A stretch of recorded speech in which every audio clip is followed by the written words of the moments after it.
Hi, so today we got this Virgin Atlantic Airbus A330-343 that is going from London to Miami. Its registration number is Golf-Victor Whiskey Alpha Golf and its flight time is 8 hours 47 minutes. This flight was taken on May 27, 2026 and the speed of the playback is 20x. It is now flying over the Atlantic Ocean. Then it will enter into the state of Florida, where it will land at Miami.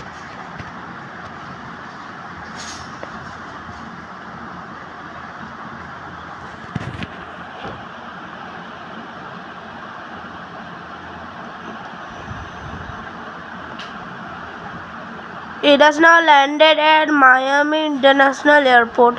So yeah, bye.